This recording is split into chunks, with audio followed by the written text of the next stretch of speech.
मी बघूयात अजितदादांच्या संग्रहालयावरनं जय आणि पार्थ पवार यांची वेगवेगळी मतं असल्याची माहिती सूत्रांकडून मिळते। अजितदादांचं संग्रहालय आणि स्मारक हे बारामतीमध्ये करा असं पार्थ पवारांचं मत आहे असं सूत्रांनी सांगितलंय। तर संग्रहालय पुण्यात आणि स्मारक बारामतीत करा असा जय पवार यांचा आग्रह असल्याचं देखील सूत्रांकडून कळलंय। मंगळवारी जय पवार यांनी मंत्रालयातील सुनेत्रा पवार यांच्या दालनामध्ये पक्षाच्या काही पदाधिकाऱ्यांसोबत आपली भूमिका मांडत आपली इच्छा बोलून दाखवल्याचं देखील सूत्रांनी सांगितलं। अधिक माहितीसाठी आपण जाऊयात आमचे प्रतिनिधी अक्षय मंकणे यांच्याकडे।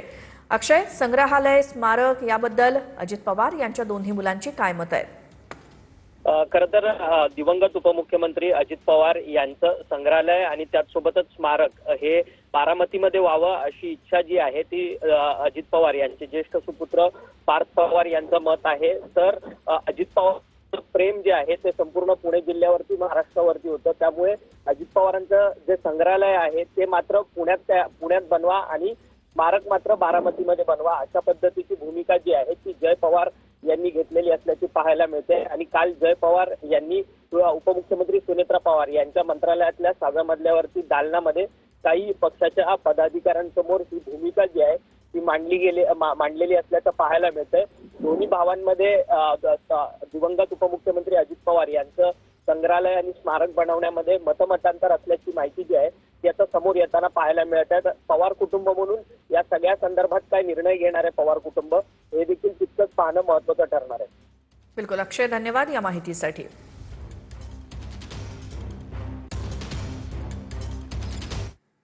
आणखी एक मोठी बातमी आहे। राज्यसभा खासदार सुधा मूर्ती या उपमुख्यमंत्री सुनेत्रा पवार यांच्या भेटीसाठी आलेले आहेत। उपमुख्यमंत्री सुनेत्रा पवार यांच्या भेटीसाठी सुधा मूर्ती नवीन महाराष्ट्र सदनामध्ये आले आहेत। महाराष्ट्राचे उपमुख्यमंत्री सुनेत्रा पवार सध्या दिल्ली दौऱ्यावरती आहेत आणि त्या दरम्यान खासदार सुधा मूर्ती या महाराष्ट्र सदनामध्ये नवीन महाराष्ट्र सदनात सुनेत्रा पवार यांची भेट घेण्यासाठी आले आहेत। त्या ठिकाणची ही दृश्य बघूयात। अभिनेता सलमान खानच्या एका जवळच्या सहकार्याला धमकी आली आहे। धमकी देत कोट्यवधींची मागणी करण्यात आली आहे, तर बिश्नोई टोळीचा सदस्य असल्याचा दावा देखील करण्यात आलेला आहे। ईमेलद्वारे ही धमकी आली असून अद्याप पोलिसांमध्ये काही तक्रार दाखल झालेली नाही।